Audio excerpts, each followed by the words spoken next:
Buen día, ¿me escuchan? Sí, se oye perfecto. Gracias, Israel. Bueno, entonces, continuando con la charla, ahora va a hablar la doctora Daisy Barrera sobre materiales absorbentes nanoporosos naturales y sintéticos. La doctora Daisy Barrera es investigadora adjunta de CONICET y profesora adjunto de la Universidad Nacional de San Luis. Realizó actividades de investigación en el Laboratorio de Sólidos Porosos, donde trabaja en la síntesis de diferentes materiales porosos, en especial sílices y carbonos. Estudia su desempeño en la captura y almacenamiento de diferentes gases de interés ambiental y energético. Adelante cuando quieras. Muchas gracias, Joe. Bueno, buen día. Ya Joe hizo mi presentación. Creo que algunas de las personas que están en la clase hoy, eh, por cuestiones de trabajo nos conocemos, con algunas otras no. Bueno, espero que estén en el Congreso, que aprovechen todas las charlas y como van a darse cuenta, las charlas están relacionadas entre sí. Algunos de los temas que mencionó Karim los vamos a tocar en esta charla y la idea es que se vayan con una idea de todo. Si bien una hora y media es muy poco tiempo, pues la idea es que que les genere inquietud, que les generen dudas, que se queden con ganas de saber un poco más sobre algún tema. Y bueno, espero que sea clara la presentación. Voy a compartir pantalla.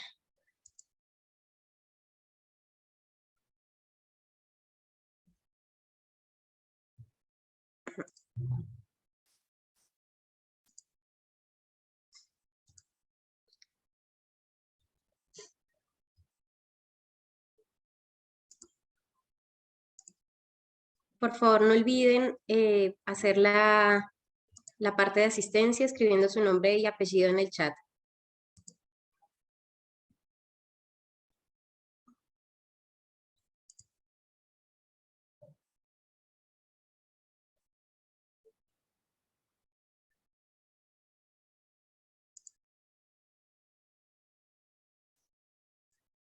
Bien, ¿se ve la presentación?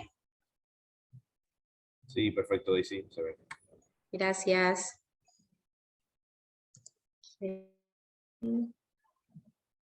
Bueno. Bueno, entonces, esta charla también se enmarca dentro de la Escuela Absorción y Ambiente, la cual hace parte del congreso que tendremos a partir del 3 de mayo. De lo que les voy a hablar un poco es de materiales absorbentes nanoporosos, naturales y sintéticos. Como muchos de ustedes saben y han trabajado, los materiales absorbentes son muchos, las características que tienen también lo son, y los usos que se le pueden dar también son diversos. Entonces, empezar con una charla de estas nos genera diferentes inquietudes, ¿sí? Entre ellas, y que algunas de ellas las vamos a responder en esta charla, son, por ejemplo, qué son los materiales porosos y qué son los nanoporosos, por qué son materiales nanoporosos, cuáles son algunos de los materiales nanoporosos con los que trabajamos o que conocemos, qué buscamos en un material nanoporoso, de qué depende lo que buscamos en un material nanoporoso, cómo se obtienen los materiales, cómo y por qué modificar algún material nanoporoso. ¿Se puede diseñar un material nanoporoso? ¿Cómo se caracterizan estos materiales? Hay síntesis tradicionales y síntesis alternativas. Se pueden obtener materiales nanoporosos a partir de residuos. Y finalmente, ¿para qué sirven los materiales nanoporosos? ¿Para qué todas estas preguntas? ¿Para qué todo este estudio? ¿Para qué toda una ciencia de materiales? Bien, entonces, vamos a empezar con los materiales porosos. Los materiales porosos son materiales con poros, cavidades, canales que varían dependiendo del tamaño, del arreglo, la geometría de poros y la composición en sí del material. Estos materiales pueden estar en diferentes presentaciones, en polvo, en monolitos tipo panal de abeja, en forma de esponjas cerámicas, en forma de pellets, en forma de anillos Rashi. El uso que damos a cada uno de estos materiales está muy relacionado con la forma física también que tenemos en nuestro material poroso, ¿sí? En muchas aplicaciones. Para evitar que tengamos caídas de presión, por ejemplo, es importante que el material no esté en polvo. Y por eso hay toda una rama de materiales que son los materiales cerámicos, como mencioné, entre ellos las esponjas, carbones cerámicos, carbones y sílices y materiales tipo... muchos saben que, por ejemplo, el catalizador de los caños de escape de los autos están hechos justamente con un soporte cerámico que es la corderita. Entonces, dependiendo de en qué lo vamos a usar, es la forma física que tiene nuestro material. Bien, ahora pasamos a la parte de hablar un poco de los nanomateriales. Y la nanotecnología, como saben algunos, es la ciencia que crea materiales funcionales, dispositivos y sistemas mediante el control de la materia a una escala nanométrica. Perdón que esto me tapa acá, ustedes no lo ven, pero yo sí. Bueno, y los nanomateriales justamente los obtenemos mediante la síntesis y posteriormente una caracterización de los mismos mediante diferentes técnicas de caracterización, texturales, mecánicas, químicas, estructurales, entre otras. Para darnos una idea en dónde están los materiales, los nanomateriales, encontramos aquí una escala que va desde las moléculas hasta un cabello, donde vemos en qué parte están ubicados los nanomateriales. Les mencionaba Karim la clasificación y todo lo que ha establecido la IUPAC desde el año 2015. La IUPAC obviamente viene de mucho antes, pero en el 2015 hizo una actualización donde especifica los materiales nanoporosos irían hasta 100 nanómetros, haciendo una clasificación de microporos, que son poros menores a 2 nanómetros, mesoporos, que están entre 2 y 50 nanómetros, y macroporos, que son mayores a 50 nanómetros. Cuando hablábamos en la diapositiva anterior, que las materiales porosos tenían cavidades y que también tenían una geometría y una forma del poro, eso va a hacer que nuestra caracterización podamos definirlo mediante diferentes técnicas, por ejemplo, la absorción de gases, ¿sí? En la absorción de gases, nosotros podemos identificar el tamaño de los poros. Hay materiales que nosotros ya sabemos por bibliografía, que son tipo slit, que son tipo cilíndrico, que son tipo esférico, que son tipo que tienen intersticios, o que son cónicos.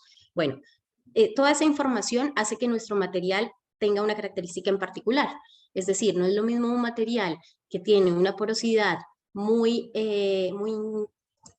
complicada, muy intrínseca, a un material que tiene una porosidad ordenada. Bien, todo eso lo vamos a hablar en un momento. Bien, como les decía, tenemos una clasificación de microporos, mesoporos y macroporos. La cantidad de materiales no digo que es infinita, pero es muy grande. Sin embargo, voy a mencionar los principales. En los microporos, que van hasta 2 nanómetros, podemos encontrar las zeolitas, los carbones activados, los MOF, entre otros.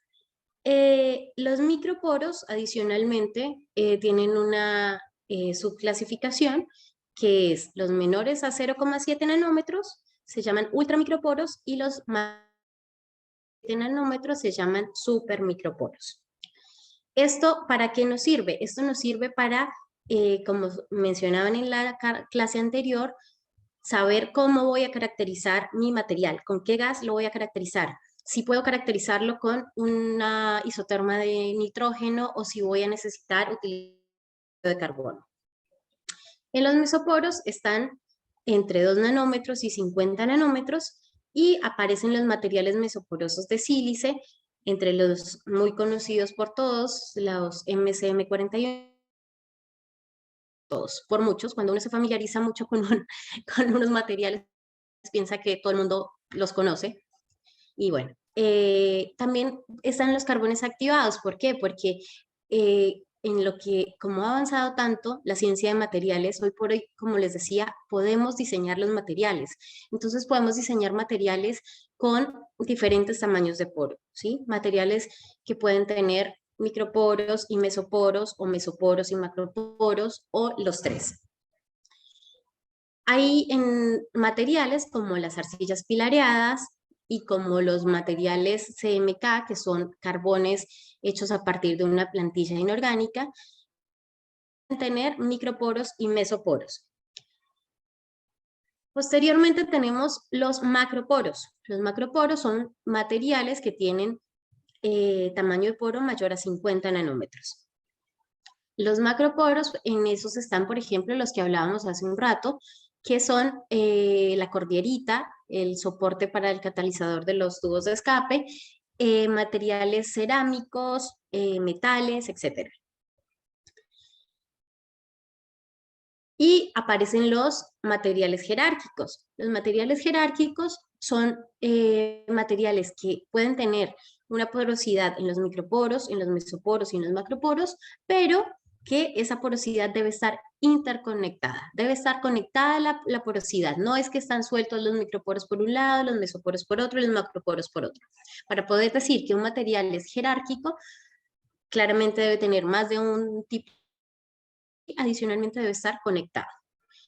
Si yo quiero hacer una caracterización de materiales y conocer el tamaño de poro, lo puedo hacer por absorción de gases, conociendo la distribución del tamaño de poro, por micrografía STEM y por difracción de rayos X, todo dependiendo de qué material estoy trabajando.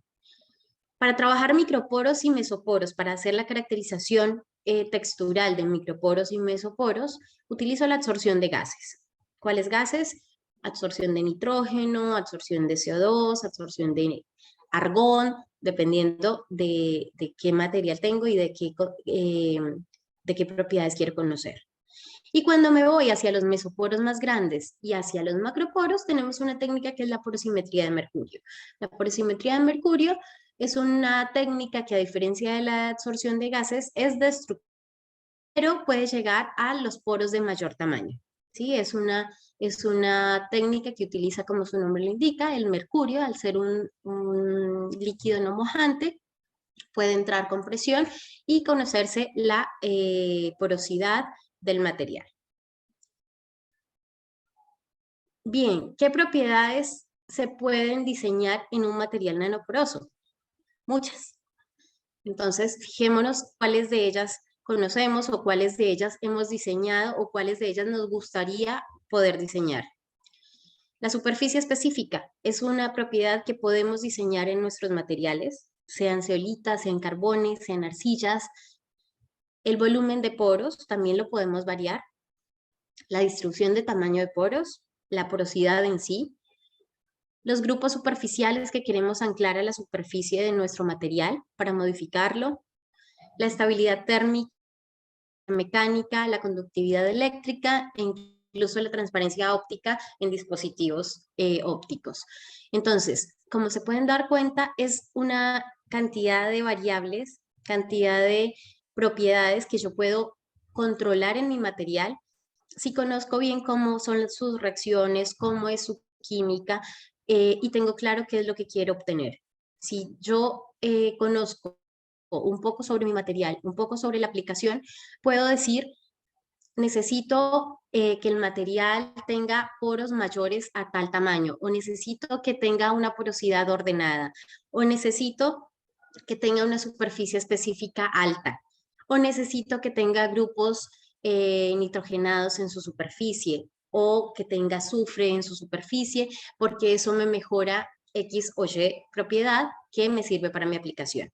Bien, entonces es como un juego, poder cosas las podemos manejar desde la síntesis. Aplicaciones, muchas. celdas de combustible, captura, almacenamiento y separación de gases, drag delivery, membranas, absorbentes, soportes para catalizadores, purificación de agua, que es una de las ramas más amplias por ahí, electrodos para baterías, sensores, dispositivos ópticos, entre otras. Seguramente se me quedaron por fuera un montón y seguramente ustedes trabajan en alguna de las que se me quedó por fuera. Pero bueno, estas son como algunos de los ejemplos de las aplicaciones que pueden tener los materiales nanoporosos. Por ejemplo, para mencionar alguno, en las aplicaciones de gases, tenemos materiales nanoporosos para el almacenamiento de hidrógeno como vector energético. Podemos tenerlo para almacenamiento de metano como un combustible alternativo. Y también lo tenemos para la captura de CO2, ayudando en el impacto ambiental que este gas produce. Entonces, aquí mencioné solamente 3 de las múltiples aplicaciones que puede tener y en cada una de ellas, dependiendo de las características, en este caso, del metano, del hidrógeno y del dióxido de carbono, son las propiedades texturales, estructurales, superficiales, morfológicas que yo necesito tener en mi material. En medio acuoso tenemos, por ejemplo, las pinturas y colorantes. Entonces, para hacer limpieza de ese tipo de contaminantes, de azul de metileno, de las pinturas, de los colorantes que vienen de las curtiembres, de los metales pesados que vienen de diferentes lugares, por ejemplo, el cadmio, que viene de la industria, puede venir de la minera, restos de pintura, donde se encuentra plomo, restos de combustible, pesticidas, fertilizantes, etc. Podemos tener también un gran problema que es el arsénico. El arsénico es justamente un componente que se encuentra naturalmente en el agua y que en el agua subterránea y que gran cantidad del agua que se consume en este país y en muchos otros viene de ahí. Y al ser un componente que no está todo el tiempo presente porque no presenta olor, no presenta ningún sabor, en muchos lugares existe la presencia de arsénico y afortunadamente ya hay muchos estudios y muchos grupos de investigación trabajando en el tema. Sin embargo, sigue habiendo lugares en los que se sigue consumiendo el agua con arsénico. El arsénico puede producir diferentes salud como cáncer, como problemas de diabetes, como malformaciones en el corazón, etc. Después tenemos los agroquímicos, que también es un tema que trabajan muchas personas, que es un tema de gran interés y que es un tema muy importante porque es todo lo que llevamos a nuestra alimentación. Entonces, los agroquímicos también hacen parte de esos problemas que buscamos solucionar con los materiales nanoporosos. En la industria cosmética también, porque aunque no nos demos cuenta, la pasta dental, el exfoliante, el bloqueador, todas esas cosas tienen materiales, por ejemplo, como antioxidantes sintéticos, los exfoliantes tienen arena que no es natural, para poder hacer la exfoliación y todo eso termina así contaminando y termina llegando al agua, a los ríos, a la playa, bueno. Y finalmente, no finalmente, finalmente en el ejemplo, porque como les decía, quedan infinidad de ejemplos, están los medicamentos. Los medicamentos también son un grave problema porque aparte que ahora cada vez está aumentando el consumo de medicamentos y por ende las dosis que quedan en el agua, que salen por medio de la orina o los restos que quedan por las investigaciones que hacen las industrias farmacéuticas en sus investigaciones, etcétera. Entonces también existe el problema en los medicamentos. Uno de los temas que se está abordando últimamente es el de la liberación controlada de los medicamentos, justamente para que por lo menos poder controlar la cantidad de medicamento que sale por la orina y que termina en los medios acuosos. Bueno, para esto, por ejemplo, en cuanto a los medicamentos, se busca Si bien no se puede renunciar a los medicamentos porque eso es imposible, lo que se busca es justamente soluciones como el drug delivery, como que las síntesis, las investigaciones en medicamentos sean un poco más limpias, un poco más verdes, que es lo que buscamos finalmente en todos los procesos que actualmente abordamos. Bien, ahora vamos a la síntesis de materiales nanoporosos. Eso fue una breve introducción para contarles un poquito ahora de algunos materiales nanoporosos que son de interés y que están como en la mirada de varios de los que trabajamos en este campo. Seguramente va a haber algunos que no voy a mencionar. Es una clase solamente de 1 hora y media, así que, bueno, les pido disculpas por cosas que por ahí no mencione. Sin embargo, estamos abiertos a cualquier consulta. Un segundo que yo no veo. Ay, me tapa la... Bueno, los materiales porosos justamente son de gran interés en campos de absorción y en campos de catálisis, ¿sí? Entonces, estos materiales nanoporosos, nosotros, ¿qué buscamos con la ciencia de materiales? Buscamos tener poros entre 1 y 100 nanómetros que a su vez estén entre en esta clasificación, que dependiendo nuevamente del uso que le vamos a dar, son los materiales que queremos diseñar o que queremos utilizar o que queremos investigar. Si bien muchos por ejemplo, en nuestro laboratorio, la gran mayoría de materiales son sintetizados en el laboratorio, también hay muchas otras que parten de un material comercial, pero hacen una cantidad interesante de otros estudios, haciendo modificaciones, haciendo activaciones, funcionalizaciones, etc. O simplemente viendo cómo es el desempeño de ese tipo de materiales ya hechos a nivel industrial y probarlos en las aplicaciones de interés de cada uno. Vamos a empezar con materiales microporosos.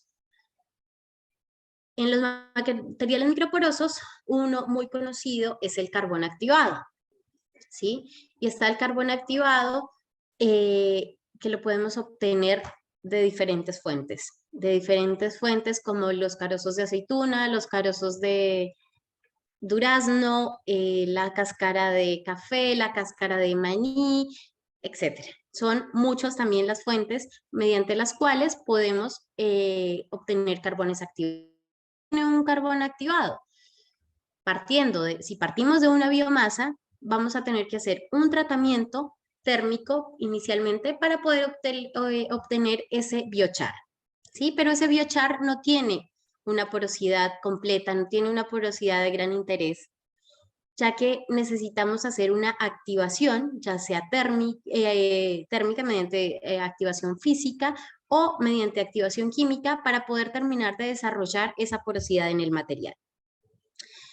Los carbones activados, una vez que tenemos el biochar, podemos activarlos mediante activación física, normalmente con vapor de agua, también puede ser con dióxido de carbono, y la activación química mediante diferentes compuestos químicos como el hidróxido de potasio, hidróxido de sodio, carbonato de potasio, ácido fosfórico, entre otros, ¿sí? Este tratamiento, al igual que para obtener el biochar, se debe hacer en ausencia de oxígeno. ¿Por qué? Porque si no se va a convertir todo se va a quemar y no vamos a obtener ningún carbón activado, ¿sí? Vamos a obtener cenizas si no lo hacemos en un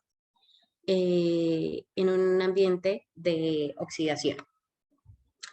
Posteriormente, en una activación química, después de obtener el biochar, hacer el tratamiento térmico con el agente activante que haya elegido, debo remover ese agente con el que hice la activación, ya sea con ácido clorhídrico y agua o dependiendo del agente que haya utilizado, ¿sí? Entonces, son dos caminos los que tenemos para hacer esa activación. Dos caminos clásicos, ¿no? En los que utilizamos justamente activación térmica y productos químicos. Ya vamos a ver más adelante que existen otro tipo de síntesis alternativas que actualmente también están generando gran interés. Pero ¿cómo sé por qué lado irme? Si por la activación física o por la activación química. Acá hay un cuadro en el que les muestro, por ejemplo, en la actividad física yo siempre voy a necesitar una temperatura mayor a la que necesito en una activación química. Sin embargo, en cuanto a costos, en cuanto a contaminación, en cuanto a seguridad, es mucho más, tiene más beneficios que una activación química. ¿Qué ventajas tiene la activación química? Proporciona altos rendimientos, como dije, se hace a unas temperaturas menores y tiempos menores y desarrolla un alto grado de porosidad, aunque en la actividad física también. ¿Cuál es una de las desventajas de la activación química? Que tiene un costo mayor. También podemos estar contaminando al utilizar materiales como por ejemplo el hidróxido de potasio, ¿sí? Entonces, aparte necesitamos etapas adicionales de lavado que suelen ser un poco tediosas, pero bueno, siempre tenemos que buscar un equilibrio y ver cuál de esas posibilidades nos sirve. Algunas ventajas que tiene la activación física. Genera una alta superficie específica, una estructura porosa con microporos y mesoporos, la activación química también, pero en el caso de la activación química, algunas veces se tiende, pues, dependiendo del activante que estoy utilizando, a obtener un poco más de mesoporosidad.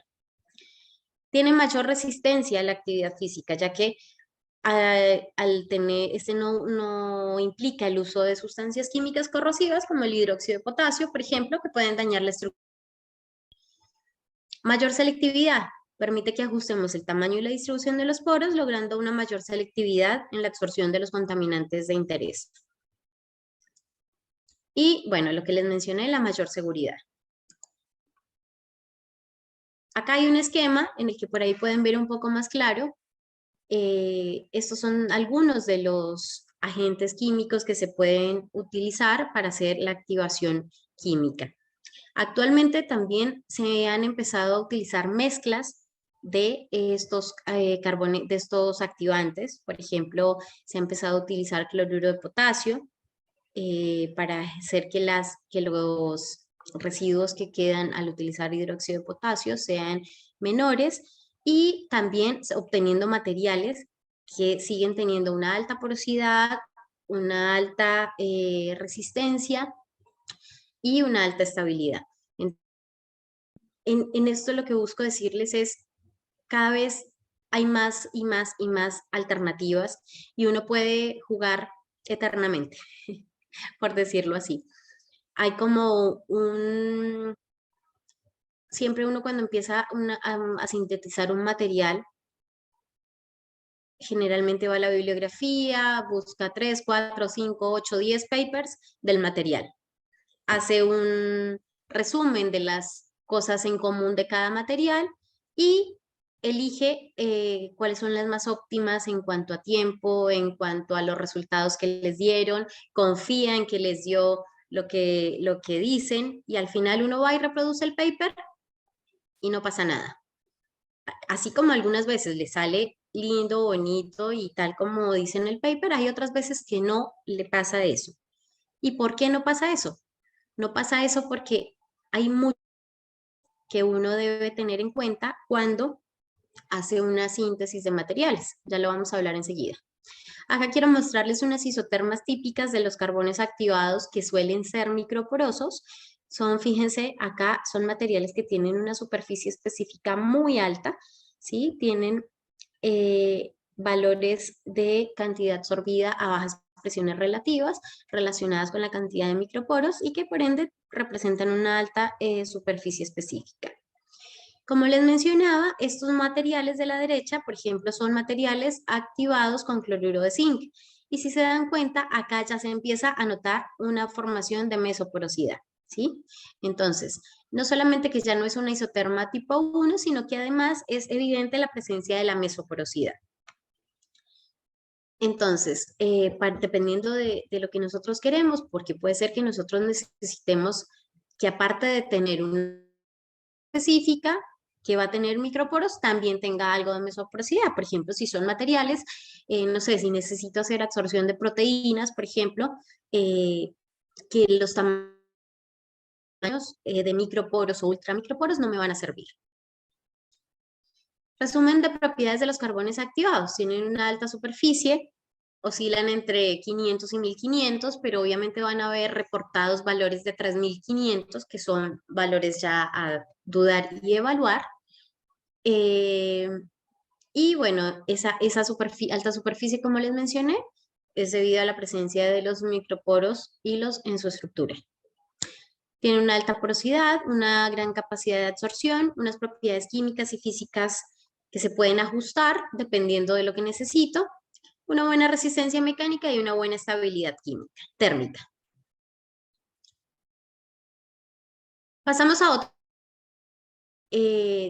también que suele estar encasillado, por decirlo así, en los materiales microporosos, pero que al igual que los carbones activados, también hoy por hoy suelen ser sintetizados y poder obtener zeolitas que son del tamaño con tamaños microporosos y mesoporosos.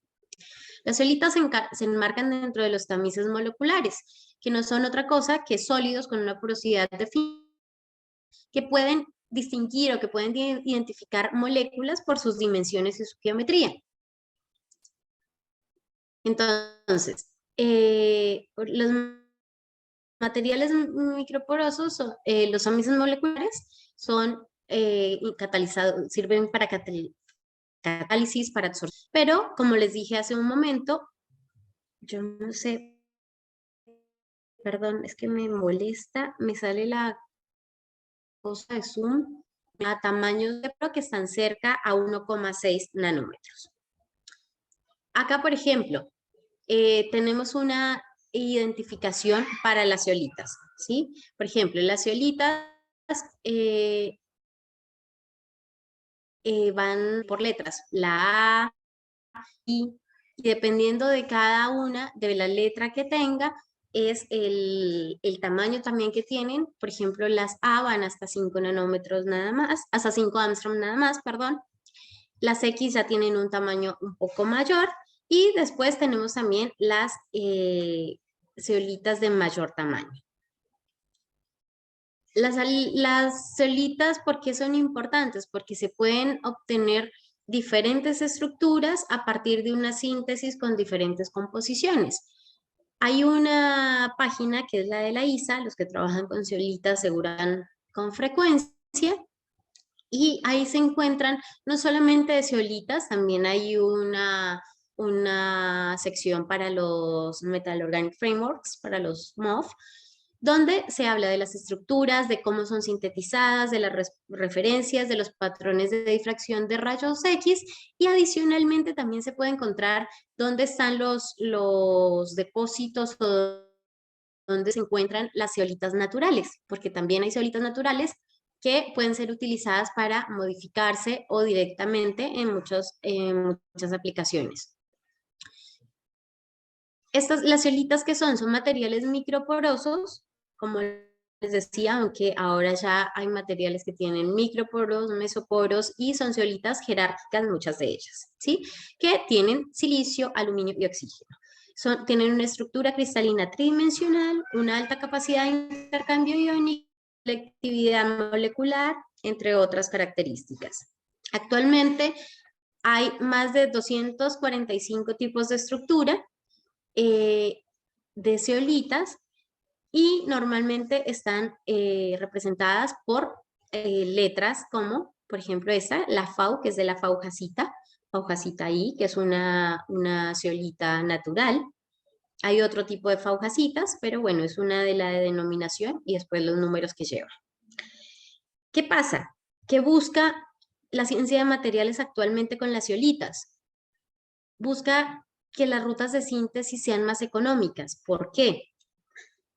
Porque de estas 245 tipos de estructuras, únicamente hay 11 actualmente que han podido han podido escalarse, llevarse a la industria y comercializarse.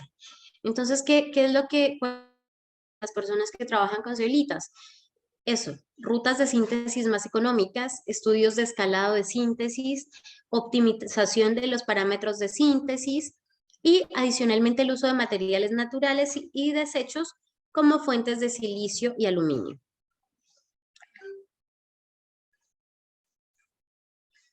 Bien, acá tenemos un esquema de cómo es la formación de una zeolita, ¿sí? Entonces, básicamente, ¿cuál es el proceso que se sigue cuando hacemos la obtención de una zeolita? Tiene muchas variaciones, pero siempre hay como una columna vertebral, por decirlo así, que es la que se usa para obtener ciertos materiales. Entonces, en una forma general de hablar, ¿qué se hace? Se mezcla un compuesto de silicio que suele ser teos, el tetraetilortosilicato, y se mezcla con un compuesto de aluminio que suele ser el cloruro de aluminio. Eso se hace en presencia de una solución acuosa básica. ¿Qué se hace? Se agita, se calienta la mezcla durante varias horas para formar suspensiones de gel que contienen los precursores de la zeolita. ¿Cuáles precursores? El aluminio y el silicio. Y se agrega un agente estructurante orgánico, el tetrametilamonio suele ser el que se utiliza, que lo que hace es direccionar o guiar la formación de los cristales de la zeolita. Posteriormente se agita y se calienta aún más para permitir la formación de esos cristales o para asegurar la formación de esos cristales. Y finalmente esos cristales se separan de la suspensión, se lavan y se secan. Acá les he dejado como los datos de las que van a estar en el Congreso, que son especialistas en zeolitas. Uno es el doctor Fernando Rey, que viene de la Universidad Politécnica de Valencia en España, y la otra es la doctora Cibele Perger. La doctora Cibele es parte de los autores de este libro, en el que justamente intentan hacer lo que decíamos hace un rato, que está en como en la lista de cosas a alcanzar con las zeolitas, y es utilizar materiales de desecho para obtener las zeolitas. No solamente utilizar materiales de desecho, sino que sean más amigables en cuanto a que en menos tiempos de síntesis, en menos temperaturas de síntesis y que se puedan obtener materiales con características similares a los que ya existen. Entonces, para las personas que están interesadas en esta temática o que trabajan, estas son las dos charlas de zeolitas que se van a dar, aparte de los orales, que seguramente debe haber alguien que va a presentar su trabajo mediante un oral.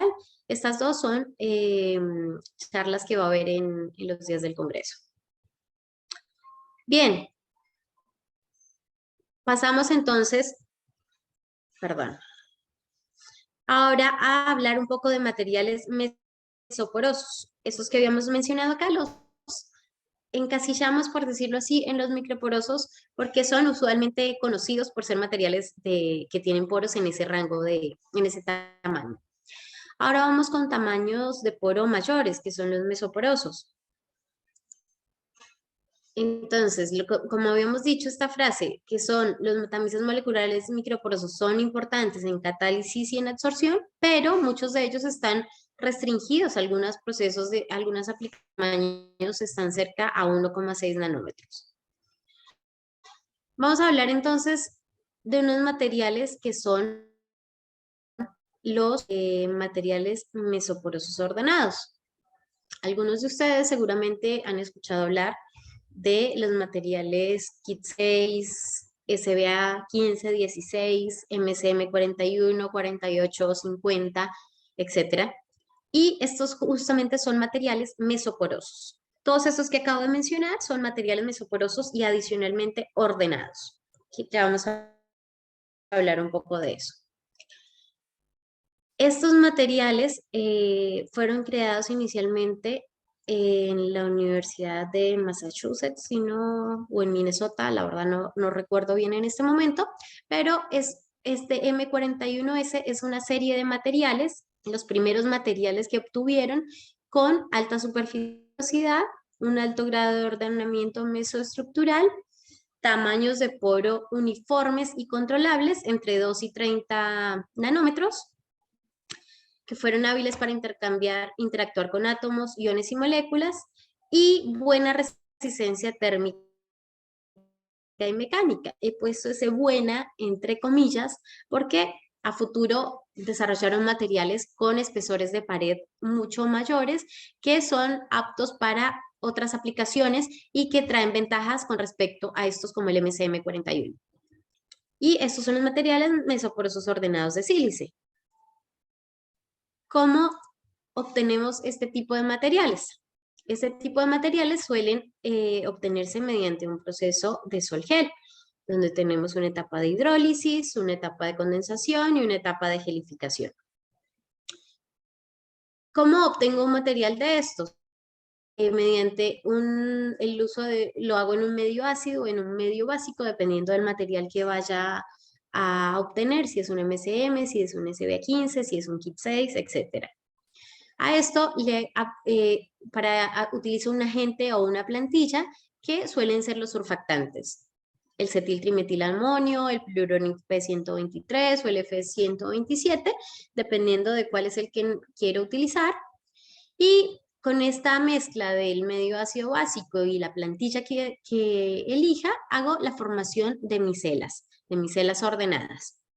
Adicionalmente, utilizo una fuente de sílice. Hay diferentes fuentes de sílice, pero una de las más utilizadas es el TEOS, nuevamente el tetraetil ortosilicato, ¿sí? Como resultado del autoensamblado de los surfactantes, los materiales mesoporosos ordenados se forman usando las micelas como esqueleto a las que se les incorpora. Aquí, antes de pasar con la siguiente etapa que es secado, una cosa muy importante o uno de las etapas importantes en la síntesis de un material mesoporoso ordenado o de las relaciones más que de las etapas es esta relación surfactante-sílice, ¿sí? Esta relación surfactante-sílice puede hacer que mi material de mayor superficie, mayor ordenamiento o menor ordenamiento, y eso obviamente lo puedo jugar con esto y obtener el material que más se adecue a mis necesidades. Posterior a esto hay una etapa de secado y finalmente una etapa de calcinación en la que elimino justamente la parte orgánica que incorporé. En la parte de calcinación, normalmente estos materiales son hechos a 30 grados centígrados. Sin embargo, así como hemos hablado durante el transcurso de esta charla, que uno puede jugar con las diferentes variables, sea con la calcinación, sea con el tiempo de calcinación, la temperatura, la cantidad de surfactante, la cantidad de sílice, también puede jugar temperatura de calcinación. Enseguida les voy a mostrar un ejemplo en el que intentamos disminuir la temperatura de calcinación y ver qué obteníamos. Bien, fíjense, es más o menos un esquema en el que yo tengo el surfactante con mi medio ácido básico, se forma la micela y mediante un autoensamblado se forma cómo sería el esqueleto de ese material o cómo sería el precursor de ese material. Una vez que yo elimino el surfactante mediante calcinación a temperaturas cercanas a los 500 grados centígrados, obtengo mi material mesoporoso ordenado. Ven aquí, es una estructura, geometría, mejor, no una estructura, de materiales como la SBA15. Acá tenemos un ejemplo, el que les mencionaba hace un momento, en el que tengo 3 materiales de SBA15 sintetizados en todas las etapas igual hasta la calcinación. En la calcinación hicimos 3 variaciones, 350, 450 y 550. Si se dan cuenta, si nos enfocamos, por ejemplo, en superficie específica o el lumen de microporos, no hay una mayor diferencia en las isotermas.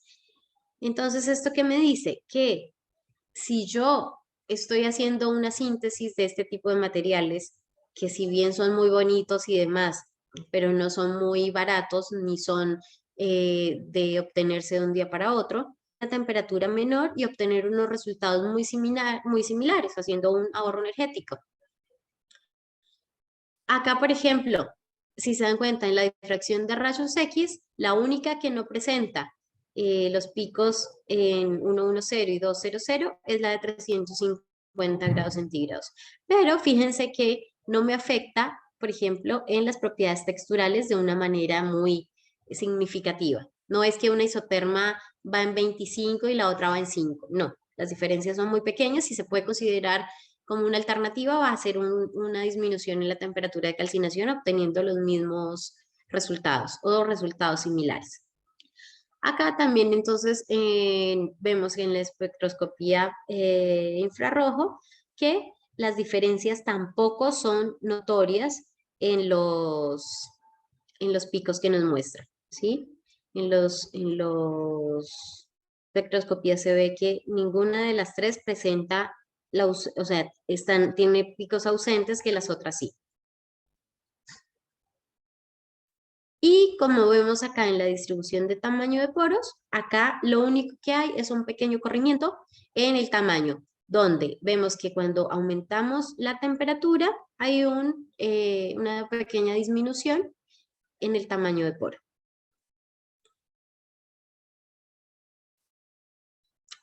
A ver, acá les muestro cuál es como la clasificación de este tipo de materiales con respecto a la geometría. Los materiales MCM41 y SBA15 tienen una geometría cilíndrica. El material SBA16 tiene cavidades esféricas y materiales como el MSM48 o el KIT6 tienen redes de canales mesoporosos tridimensionales. Entonces, obtener un material como la SBA15 o la MSM41, el proceso del moléculas del cortante que se tratan de sacar, sea del aire, sea del agua, sea mucho más fácil. Acá, si yo tengo que elegir entre MSM41 y SBA15, también tengo que considerar algunas cosas. El tamaño de poro. El tamaño de poro de la MSM41 está alrededor de los 3 nanómetros, de los 30 nanómetros, perdón.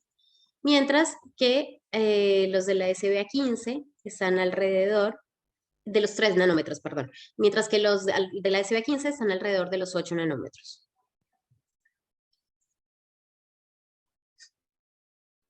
Acá simplemente les muestro les voy a dejar en la diapositiva por si alguien tiene ganas de incursionar en estos materiales y quiere seguir aprendiendo. Es simplemente un esquema de síntesis. Y, por ejemplo, la comparación que les decía. Entre 2 y 10 nanómetros y entre 5 y 30 nanómetros está la SBA15. El tamaño promedio que se suele utilizar, que suele obtener con una síntesis tradicional de SBA15 es de 8,5 nanómetros. Y de una MCM41 está alrededor de 3 nanómetros. Acá fíjense que los espesores de pared también varían. Y esos espesores de pared, ¿en qué me afectan? Me afectan que si yo necesito hacer un análisis, por ejemplo, de un gas y necesito hacerlo a alta presión, una presión mayor a la presión atmosférica, estamos hablando de 40 bares o de 30 bares o de algo así. Este material M41 seguramente se va a destruir, seguramente va a perder su estructura porosa, mientras que el de la SBA15 va a ser un poco más resistente. Bueno, en este también hacemos una comparación. Esto es más de síntesis. En cada uno de ellos, fíjense que utilizamos diferentes surfactantes. Para la SBA16 utilizamos el F127. La fuente de sílice es siempre la misma. Y este tipo de material, la SBA16, está entre 3 y 15 nanómetros su cavidad, ¿sí? Y un espesor de pared menor a los 8 nanómetros, pero también mayor al de la MCM41.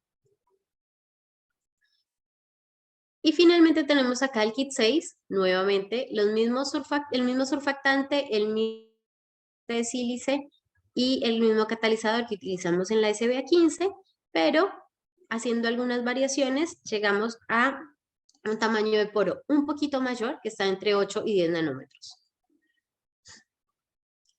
Este tipo de materiales, ¿cómo se caracteriza? Mediante difracción de rayos X, análisis termogravimétrico, espectroscopia de infrarrojo, espectroscopia Raman, resonancia magnética nuclear para ver los grupos silanol, que es lo que por ahí nos puede interesar de un material de estos. Y en la caracterización textural, absorción de gases mediante nitrógeno a 77 Kelvin o argón a 87 Kelvin. Caracterización morfológica mediante microscopía electrónica de barrido o microscopía electrónica de transmisión. Esto seguramente los que trabajan en ciencia de materiales lo conocen. Es simplemente una acotación de la caracterización que se suele. ¿Para qué haría, por ejemplo, un análisis termogravimétrico? Por ejemplo, en el análisis termogravimétrico, yo veo que este material no debería estar no debería estar sintetizado a una temperatura mayor a esta que se marca acá, ¿sí? Donde se muestra que empieza como a perder ya su estructura.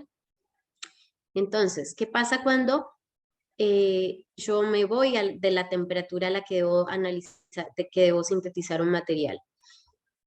Que puedo perder la estructura, puedo perder grupos hidroxilos superficiales en estos materiales. ¿Para qué hago también un análisis termogravimétrico? Porque yo, por ejemplo, no me puedo pasar cuando voy a hacer una absorción, por ejemplo, o cuando voy a hacer una aplicación, yo necesito saber hasta qué temperatura es estable mi material. No le puedo poner 300 grados si el material se sintetizó a 80 y si el análisis termogravimétrico me muestra que después de 100 el material se destruye. Entonces, para eso es necesario poder interpretar y poder hacer un análisis termogravimétrico. ¿Y qué veo yo, por ejemplo, en este tipo de materiales en una difracción de rayos X? Estos tipos de materiales, por ejemplo, la SB15, me debe mostrar 3 picos característicos, en 100, en 110 y en 200. Al conocer yo este tipo de materiales, por ejemplo, si yo no dispongo o si quiero comparar más bien con un tamaño de poro obtenido por TEM o por distribución de tamaño de poro mediante acción, puedo obtener el tamaño de poro mediante difracción de rayos X y tengo una buena definición de estos picos. Bien, normalmente este tipo de materiales, por lo menos los SBA15, tienen este tipo de isotermas, donde se ve que hay una pequeña, muy pequeña contribución de los microporos y se nota claramente la mesoporosidad de los materiales, ¿sí? Estas isotermas, bueno, ya creo que vieron algo con Karim, lo van a ver con Johnny. Al ver una isoterma de estas, yo ya puedo saber si mi material quedó bien sintetizado o no quedó bien sintetizado. Claro, ustedes van a decir, ¿y cómo lo sabes? Solamente eso. Simplemente vamos a ver que, que las ramas de absorción y desorción en la histéresis son paralelas, ¿sí? Ahora, vamos a ver que tiene un crecimiento hasta altas presiones, como hasta 0,7, un crecimiento, ¿cómo diría? Un crecimiento suave, ¿sí? A partir de esa presión ya se empieza a aumentar y es donde se empiezan a ver los mesoporos grandes. Ahora veamos, por ejemplo, cómo es una distribución de tamaño de poros de este tipo de materiales. Fíjense que Karim les hablaba del bloqueo de poros. Fíjense que este artefacto que yo encuentro acá, esto sería un bloqueo de poros y no sería que yo tengo poros en este tamaño, ¿se entiende? Acá, fíjense que yo tengo un tamaño definido de poros ¿sí? Fíjense que tengo tamaños entre 7, menos y 8,5 nanómetros. ¿Cómo se obtuvo esta variación? Esta variación, como les mencioné hace rato, es producto de hacer cambios en la relación surfactante-sílice. ¿Sí? Fuimos variando esa relación y viendo cómo cambiaba la porosidad del material, si era importante o no, y nos dimos cuenta que efectivamente era importante, que había cambios significativos y que había que encontrar como un equilibrio entre esas cantidades. Bueno, esos hasta aquí serían los materiales mesoporosos ordenados de sílice que más conocemos o que más hemos trabajado, al menos en nuestro grupo, y que son de múltiples aplicaciones. Justamente un tipo de material como la SB15, como la KIT 6, son materiales que se usan mucho como molécula, como material en uso en la gente que hace simulación, justamente porque son arreglos ordenados, tamaños de poro definidos. Entonces los usan para hacer simulaciones que contribuyen a las que obtenemos desde la parte experimental. Vamos con un material que son las arcillas pilareadas. Las arcillas pilareadas son materiales que vienen de hace mucho tiempo y que son obtenidos a partir de arcillas naturales. ¿Cuáles arcillas? Ya vamos a ver y ya vamos a ver qué características deben tener. Las arcillas naturales, la forma más común de mencionarlas es como minerales arcillosos y son materiales generados naturalmente. Hay arcillas en San Juan, hay arcillas en San Luis, hay arcillas en la zona de Neuquén, en diferentes partes de depósitos importantes o yacimientos importantes de arcilla. Son materiales generados naturalmente, compuestos principalmente por minerales granulares, que son plásticos con el contenido propio de agua y se endurecen al ser secados o calcinados. ¿Esta definición para qué me sirve? Para saber que si yo tengo una arcilla, por ejemplo, como la monmorillonita, yo puedo hacer intercambio de cationes, ¿sí? Puedo hacer un intercambio de cationes por cationes más grandes, que me permitan que una vez yo tenga hidratada mi arcilla, ¿sí? La pueda intercambiar por cationes de mayor tamaño. Estos cationes de mayor tamaño lo que van a hacer es generarme unos espacios mayores. ¿Se dan cuenta? Yo tengo un agente pilariante, una suspensión arcillosa y mediante una etapa de calcinación puedo obtener los pilares. Por eso se llama arcilla pilareada. ¿Se dan cuenta? Entonces, en esto voy a ir como un poco rápido. Como les dije, nos queda menos de media hora de clase, entonces es como para que sepan que existe. La gente que nunca las vio, la gente que trabaja en eso, porque sé que hay algunas personas en la escuela que trabajan con arcillas pilareadas y seguramente saben muchísimo del tema. Entonces es como para hacer un paneo general de estos materiales.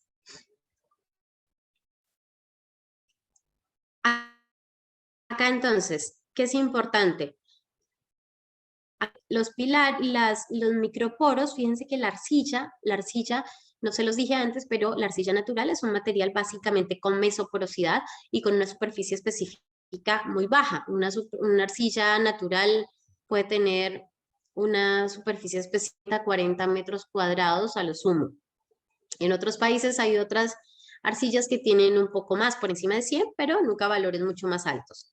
Entonces, justamente lo que se hace con el proceso de pilarización es generar esos espacios para que se generen microporos y a su vez se aumente la superficie específica del material.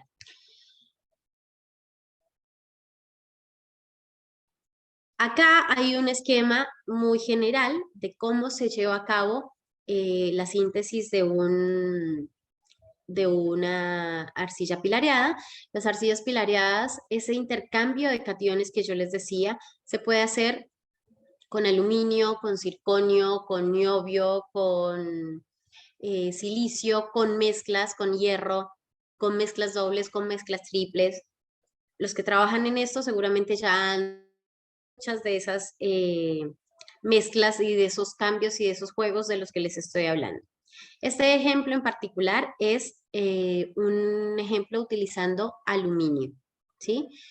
Entonces, ¿qué es lo que yo hago? Preparo el oligocatión, por decirlo así, y siempre cuando hago una suspensión de la arcilla, como les dije, usualmente se usa la montmorillonita, y siempre se busca una relación, eso también se puede jugar con eso, que la relación entre el aluminio y la arcilla sea 20 mil equivalentes de gramos de arcilla, puede ser 10, puede ser 5, puede ser 40, estoy diciendo números al azar, hasta que llega un punto en el que seguramente ya no vamos a obtener los resultados que queremos.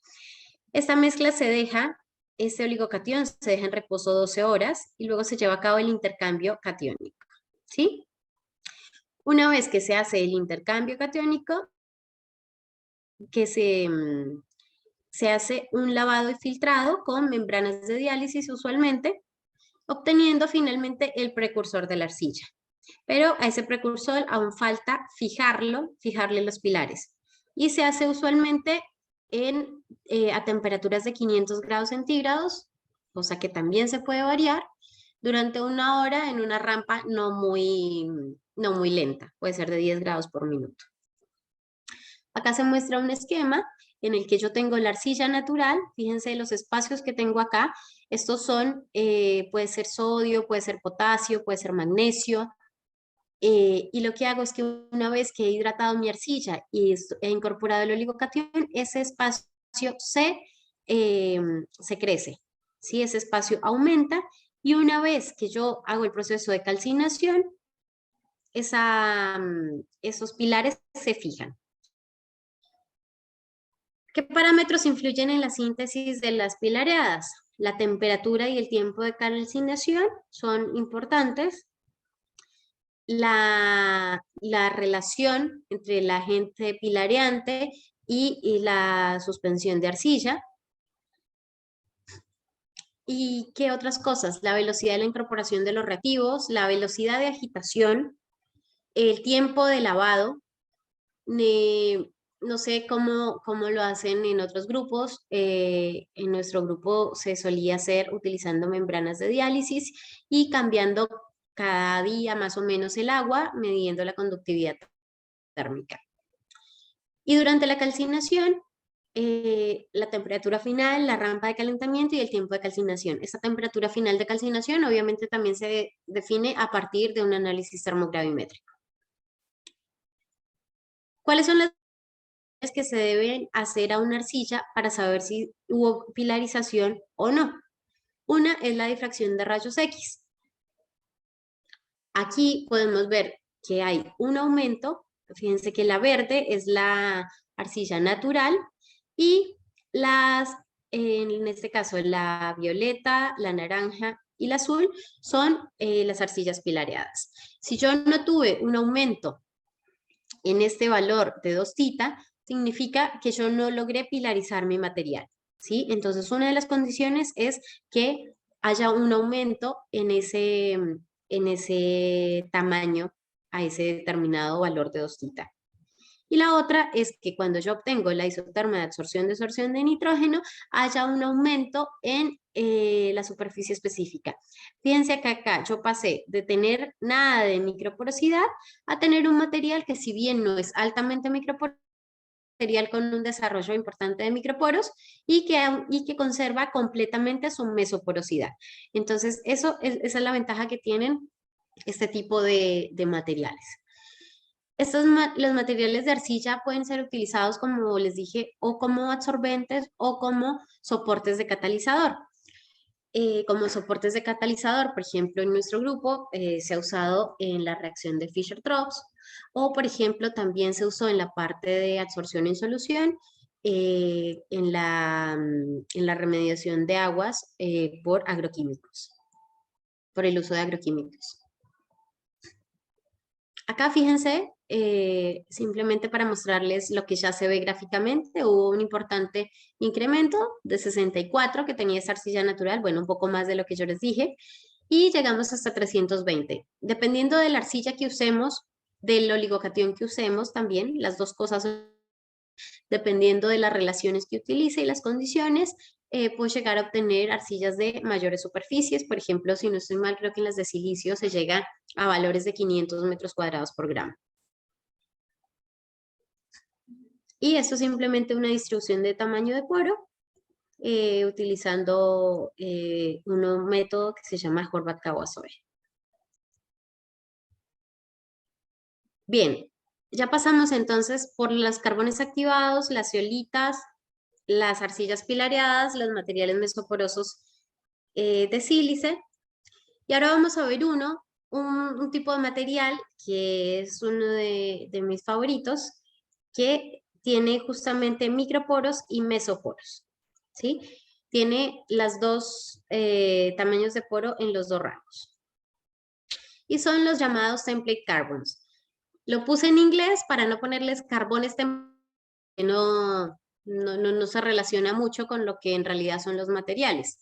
Estos materiales justamente usan una plantilla, un template, para poder utilizarse. ¿Cómo se hace? Se utiliza un template o una plantilla inorgánica, que puede ser una zeolita, puede ser una sílice, puede ser una arcilla pilareada, siempre un material inorgánico que tenga una porosidad interesante, y se introduce una fuente de carbón. Se pasa por un proceso de polimerización, un proceso de carbonización, y finalmente se llega a la remoción de ese template. Por ejemplo, en el caso de la sílice, se hace un proceso de remoción de la sílice con ácido fluorhídrico usualmente. Y lo que se obtiene es una réplica negativa de mi material, ¿sí? Una réplica de mi material de partida. Por ejemplo, yo partí de un material de sílice, llegué a un material con todo lo que eso conlleva, con todas las propiedades que puedo buscar en un material carbonoso que pueden no tener un material de síntesis, un material de sílice por su naturaleza. Acá se muestra un poco más, fíjense, yo tengo una plantilla, ¿sí? Lo que hago es llenar con el precursor de carbón esos canales, esa plantilla de sílice. Esos poros se van a llenar con la fuente de carbón. La fuente de carbón puede ser la que yo quiera. Una de las que suele ser muy usada es la sacarosa. Puede ser también alcohol furfurílico, pueden ser muchos otros. Lo que hago entonces es llenar, hacer un proceso de polimerización, el proceso de carbonización, ¿sí? Y una vez que logré retirar el template o la sílice, obtengo la réplica del material. Entonces, fíjense, acá yo tengo los canales mesoporosos de mi carbón. Acá quizás lo ven en una forma más gráfica. Yo tengo mi material SBA15. Acá, después de mi proceso de polimerización, llego a llenar esos poros, y después, cuando obtengo la réplica del material, es justamente la réplica negativa de este template, de esta sílice. ¿Cuáles son las matrices inorgánicas que se pueden usar y las fuentes de carbón? Son muchas. Aquí les menciono simplemente algunos de los materiales que utilizamos, que mencionamos y que vimos cómo era su síntesis, cómo eran sus características, y algunos de los materiales que uso como...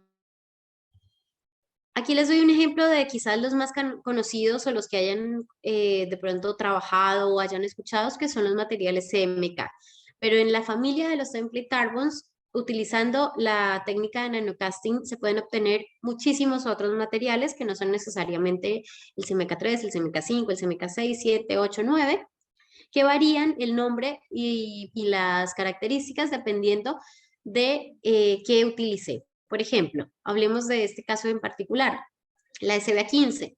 Utilizando SBA15 y sacarosa, yo obtengo un material CMK3 que tiene, que es de tubos llenos, por llamarlo así, ¿sí?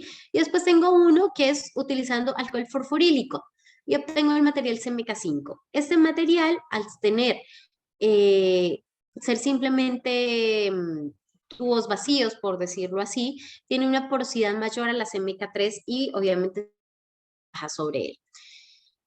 Por ejemplo, alguna variación que en algún momento dijimos, obtengamos el CMK5, no con alcohol fosforílico como lo hace todo el mundo, sino con sacarosa utilizando cantidades menores de las que se han establecido. Y llegamos a que efectivamente, si utilizábamos una cantidad menor de sacarosa, estábamos llenando menos esos poros de la plantilla, del template, y obteníamos materiales con una superficie específica mayor. Sin embargo, no llegábamos exactamente al CMK5, pero muchas veces nosotros no necesitamos que el material sea absolutamente ordenado o que sea absolutamente de un tamaño definido de poro, sino que buscamos otras características. Acá, para los que estén interesados en ver más adelante cómo es la síntesis, simplemente les muestro con detalle cómo sería el proceso para obtener el CMK3 o el CMK5. Fíjense, utilizo sacarosa, utilizo ácido sulfúrico, hago mi proceso de polimerización, esas son las condiciones que se suelen usar para este tipo de síntesis. Obtengo el composito, hago el proceso de carbonización, que es a temperaturas elevadas. Esto también nosotros lo hemos ido modificando, la temperatura, el tiempo, perdón, establecido de carbonización suele estar en 6 horas. Entonces fuimos probando y también viendo si podíamos disminuir ese tiempo sin afectar la calidad o las propiedades del material.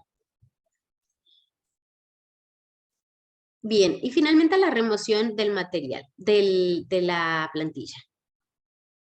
Acá les dejo para los que estén interesados en ver cómo es la síntesis del CMK5,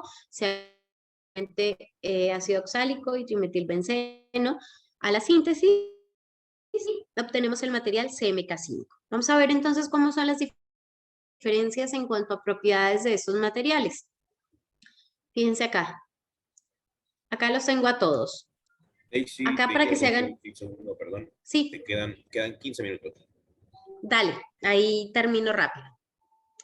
Gracias. Aquí, los materiales, fíjense, el 3, el 5 vienen de la misma plantilla que la SB15, el 6 y el 7 vienen de la misma plantilla que es la SBA16 y el 8 y el 9 vienen de la plantilla que es la Kit 6. ¿Cuál es la diferencia entre el 3 y el 5? Que uno está hecho con una fuente de carbón que es la sacarosa y el otro con una fuente de carbón que es el alcohol fosforílico. Si se dan cuenta, son materiales muy diferentes, con propiedades texturales claramente muy distintas.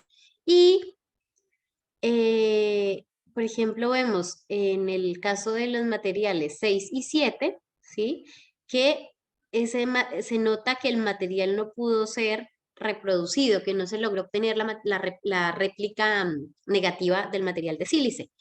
Mientras que en los otros encontramos que efectivamente son materiales que tienen mesoporosidad y microporosidad, un poco movidos unos entre otros, y también encontramos diferencias en su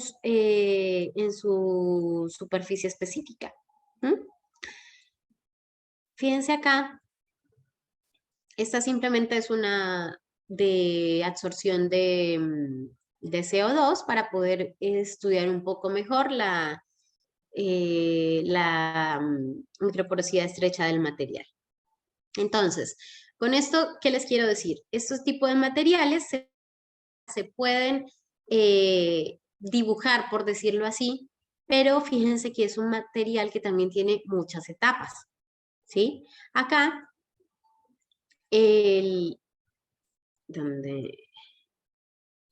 este material tiene muchas etapas y es costoso, es en tiempo, porque aparte de tener que hacer una plantilla, hay que después llevar a cabo un proceso que también es largo, que requiere reactivos, que requiere tiempo, temperatura, etc. Acá, no sé por qué le puse almacenamiento de...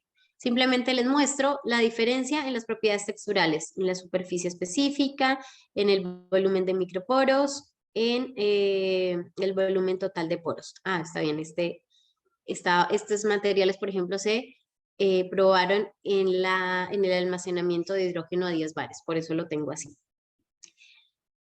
Bien, ¿qué? No quiero hacer una plantilla con todos los pasos que tiene un material mesoporoso ordenado, o que tiene una zeolita, o que tiene una arcilla pilareada para usarla de plantilla.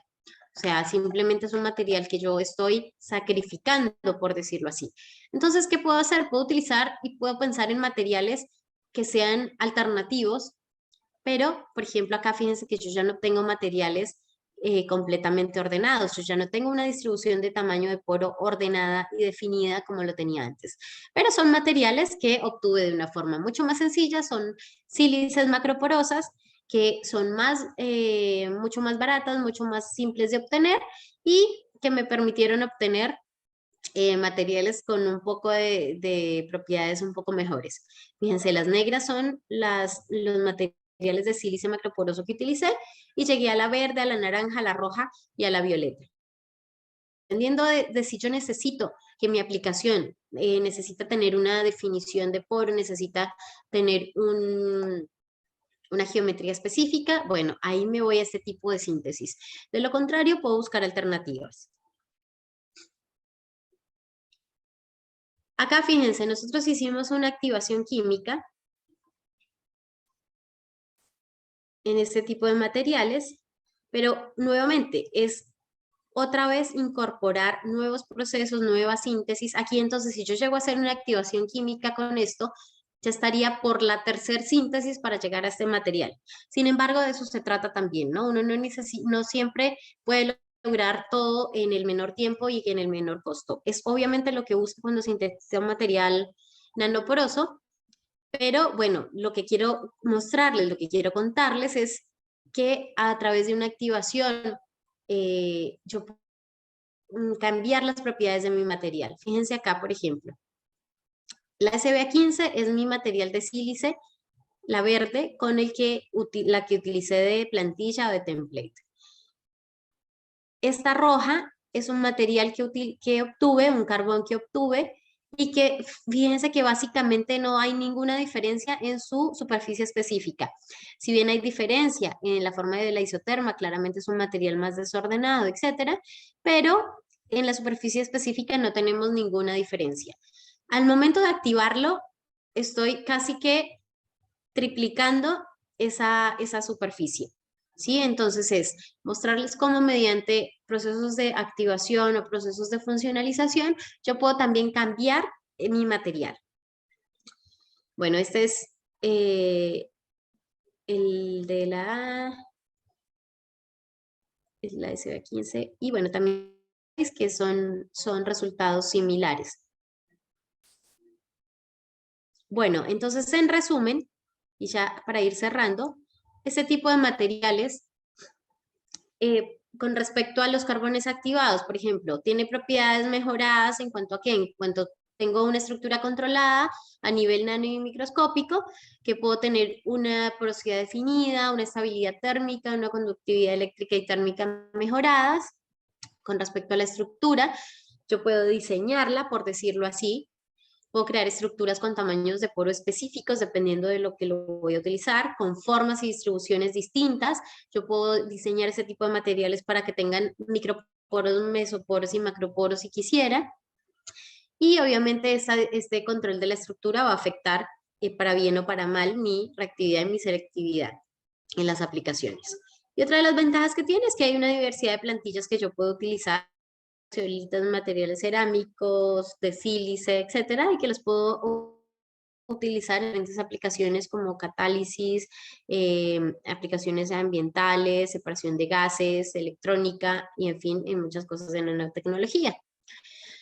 Pero si bien los template carbons ofrecen un mayor control sobre la estructura y sobre la selectividad con respecto a los carbones activados tienen la ventaja que en muchos casos ofrecen superficies específicas mayores, que la producción es más económica y a su vez tiene una amplia variedad de fuentes de materiales que son desechos, ¿sí? Podemos utilizar diferentes tipos de material como los carozos, como las cáscaras, etcétera, los que mencioné, y que aparte de darle un valor agregado algo que iba a ir a la basura, pues terminan convirtiéndose terminan ayudando a obtener un material mucho.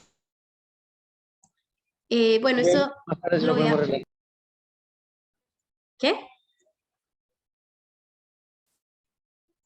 Bueno, eso lo voy a pasar para poderles dar un momentito de tiempo. Esto simplemente era, lo voy a dejar igual, esto simplemente les muestro cómo un proceso de oxidación y una introducción de grupos nitrogenados también puede cambiar la superficie de los materiales y por ende sus propiedades texturales.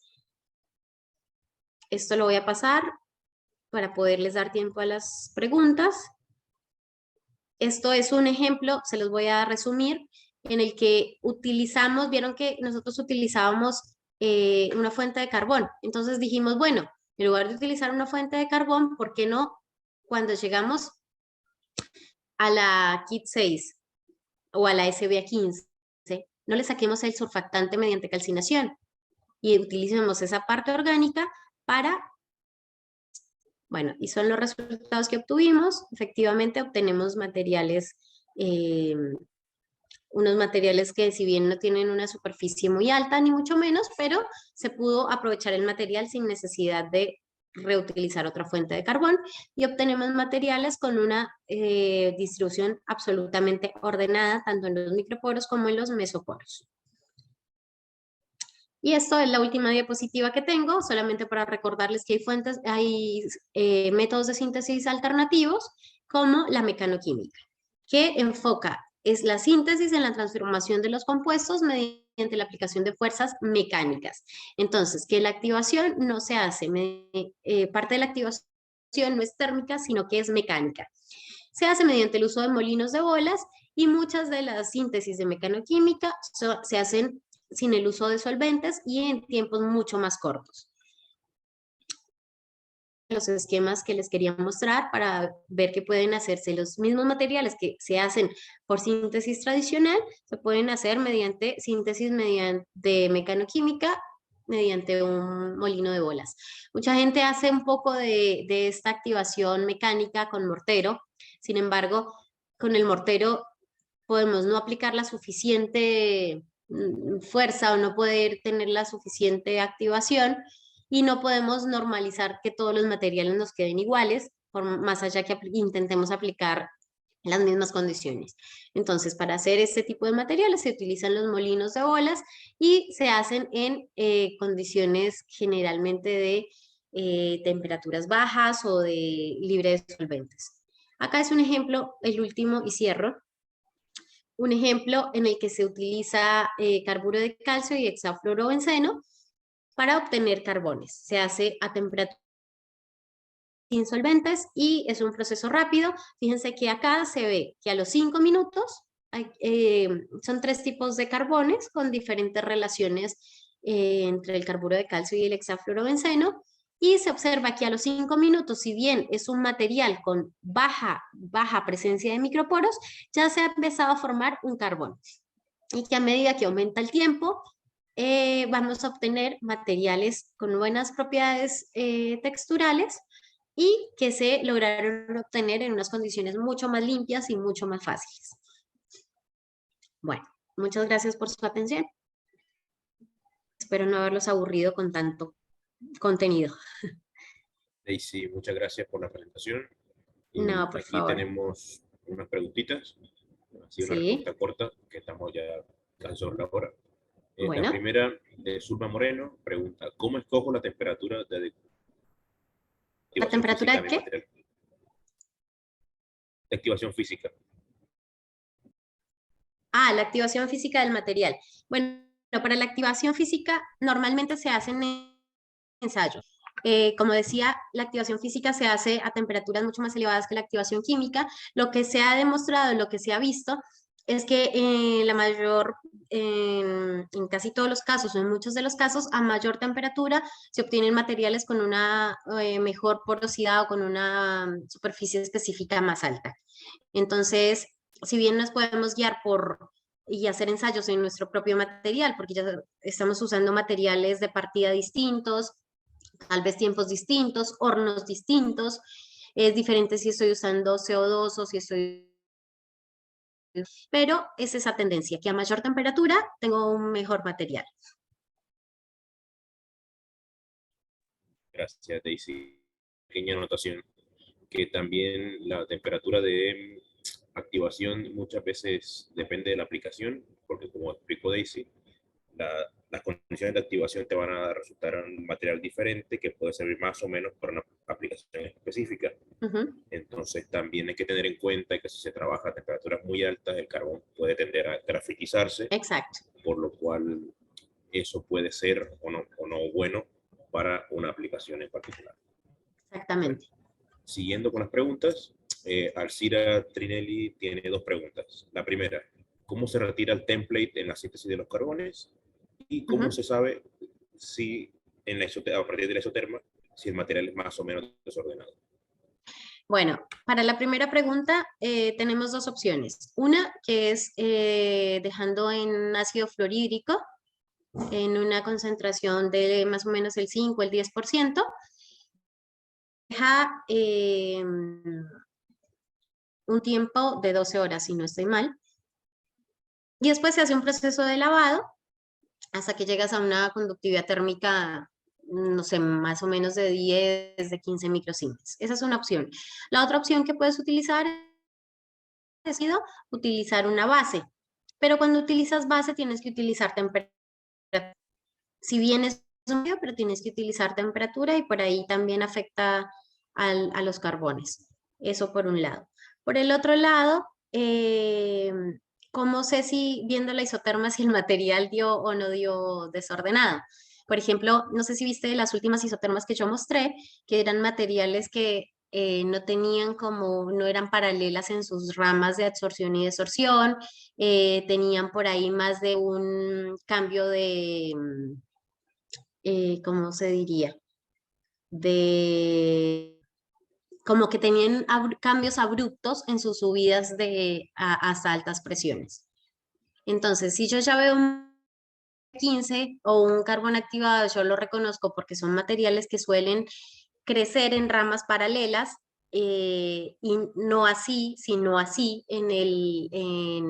a presiones relativas mayores, no sé, a 0,7 y veo que me dio algo como muy acostado o algo que no tiene la forma o vi que no hubo un buen proceso, no se ve definida la condensación capilar del material, ahí también sé que definitivamente el material no dio. Y efectivamente, cuando hago después todo el resto del análisis, encuentro por ahí que la distribución no es uniforme, que no tengo poros tan definidos como los que suelen dar.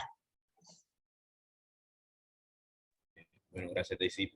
Aquí Bueno, dos preguntitas vale. más. Bueno, la primera, repetir sobre el bloqueo de poros que se reflejaba en la distribución de tamaño de poros de la diapositiva 35.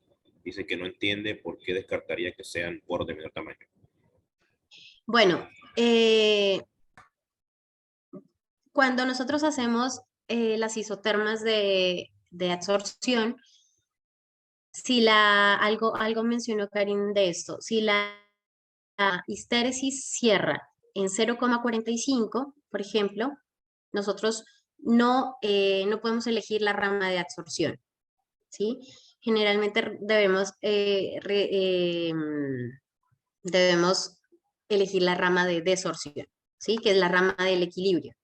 Entonces, cuando una de las formas en las que aparece un pico de esos es si nosotros utilizamos una rama de absorción en una isoterma que cerró en esa presión. De las opciones por las que puede que aparezca ese pico. Y la otra, a ver, déjame que leo bien, dice... bien, y la otra, sabemos que es un artefacto porque ese material, cuando ves la isoterma, te das cuenta que no tiene, un crecimiento diferente a las otras isotermas en la parte de los microporos, como para decir que tiene una microporosidad tan pronunciada como la que se mostraba en ese material. Aparte de eso, hablamos de un bloqueo de poros porque en el S1 era el que tenía una relación muy distinta a la que el material tradicional. Por ejemplo, si yo hablase de un material de un template carbon, sería un material al que le tape completamente los poros, por ejemplo, con la sacarosa. Hablar también de un bloqueo de poros, ¿sí? Y por eso pueden aparecer esos artefactos. Daisy, bueno, creo que también esa respuesta ayuda a responder la última, que era cómo se diferenciaban los artefactos de los picos correspondientes a los poros definidos en la decisión de tamaño de poro. Bueno, entonces dejamos, a ver, quedan dos preguntas de Carlos López. ¿Sí? Que sería, ¿los template carbon se pueden usar como soportes de catalizadores? Por supuesto. Sí, es un material, un material nanoporoso como una zeolita, como una sílice, como cualquiera de esos, que claramente se puede utilizar como soporte de catalizador. Y la última pregunta, para ir cerrando, sería, ¿los carbones activados obtenidos de residuos de biomasa, tipo biochar de cáscara de arroz, requieren un tratamiento adicional para ser usados como carbón activado? Claro que sí. Creo que lo mencioné una vez que yo he hecho mi proceso de pirólisis y que con la cáscara de arroz o con la que sea y obtuve mi biochar, el material todavía no ha hecho un desarrollo de por completo, ni no tengo un carbón con una estructura porosa completa. Entonces, por eso necesito hacer una activación cuando utilizo biomasa y obtengo un biochar. Gracias, Daisy. Bueno, aquí justo Carlos pregunta de vuelta si puedes poner tu correo para hacer una consulta directa. Sí, por supuesto.